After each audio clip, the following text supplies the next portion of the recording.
Olá, meu nome é Matheus Costa, eu sou autor do projeto de desenvolvimento e implementação de software para análise de estruturas em compostos avançados empregados em um veículo elétrico, com orientação do professor Volney Tita. Nossa apresentação será dividida em três etapas, a primeira envolvendo os problemas de pesquisa, a segunda, objetivos e métodos, e por último, a contribuição principal do projeto. Sendo assim, começando pelos problemas de pesquisa, no cenário automotivo comercial e competitivo, a demanda por inovação, performance e conforto foi sempre uma constante. Sendo assim, muitos desses problemas estão ligados aos desafios de redução de massa, redução de desperdício, custos, melhor empacotamento, no sentido de posicionamento dos componentes do veículo, e também a multifuncionalidade de peças, como é o caso deste veículo de Fórmula 1 que eu trouxe como exemplo. Aqui podemos ver o sistema de suspensão montado na seção exterior do carro. Então, além do mecanismo cumprir sua funcionalidade como suspensão, ele cumpre uma segunda funcionalidade aerodinâmica.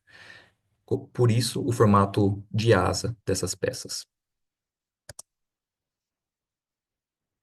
Assim, muito que se vem desenvolvendo nas pistas vem sendo trazido para as ruas, para o setor comercial. Exemplo disso são as equipes estudantis de Fórmula SAI, que desenvolvem anualmente um veículo para competir nessa competição. Aqui é o exemplo da equipe Tupã, da Escola de Engenharia de São Carlos, que desenvolve anualmente um veículo elétrico para competição. Como podemos ver, então, o sistema de suspensão é montado na região interior do carro. Então, a partir de uma barra de carga, um balancim, o amortecedor é trazido para a região interna. Isso favorece a distribuição de massa e a redução do momento de inércia à rotação, o yaw. Porém, essas estruturas normalmente são feitas a partir de alumínio e aço. E quando traz novamente o tópico de multifuncionalidade, muitas vezes se envolve o uso de ângulos muito específicos e além de aumentar o volume dessas peças, como é o caso daquelas barras das bandejas e a barra de carga, no exemplo do Fórmula 1, que necessita de um formato de aço.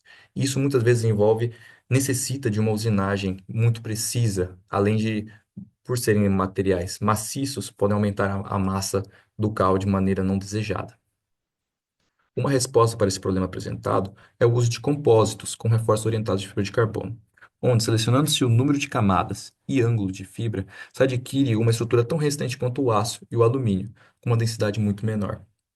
No entanto, os compostos trazem seus próprios desafios, como a anisotropia. Ou seja, a rigidez do material não é constante para todos os eixos. Deve-se calcular e analisar cada um dos eixos separadamente. Sendo assim, a análise de falha torna-se complicada. E é neste ponto que essa pesquisa procura explorar e facilitar. Nossos objetivos são claros: construção de algoritmo que permita avaliar uma estrutura em compósito para um caso plano inicial e depois para um caso tubular, ambos levando em consideração número de camadas, ângulo de fibra, tipo de falha dada a partir de quatro critérios de falha, localização desta e a margem de segurança do projeto. Nossos métodos estão divididos em três etapas. Iniciamos com a revisão de literatura da Classical Laminate Theory. Esta vai ser a nossa base matemática, que em seguida foi transferida para um algoritmo computacional. Em seguida, passamos para a validação com o software de elementos finito Abacus, onde realizamos uma simulação de uma chapa pelo software e, ao mesmo tempo, junto ao algoritmo e analisamos ambos os resultados. Na nossa terceira etapa, atualizamos para estruturas tubulares do projeto. Passamos de uma chapa para uns tubos. Por fim, os resultados obtidos do algoritmo, tais como cargas, margem de segurança e falhas, mostraram-se extremamente próximos, tanto com o software de elementos finitos e as literaturas. Sendo assim, o projeto contribuirá com análises rápidas, simples e precisas para estruturas semelhantes às tratadas. Então, ao invés de utilizar um software de elementos finitos, qual demorariam cerca de 30 minutos para adquirir os resultados, em 5 minutos já se tem os resultados relevantes com esse algoritmo. Além disso, com a substituição dos materiais, teremos redução de massa, redução de custos, redução de desperdício, visto que não há necessidade de processos de usinagem, e, por fim, o desenvolvimento da primeira barra de carga em compósito avançado na categoria de Fórmula SAI, implementado no veículo elétrico da equipe Tupã. Feito inédito, pois nesta categoria nenhuma equipe utilizou este material para realizar a fabricação dessa estrutura. Agradeço a atenção de todos, muito obrigado.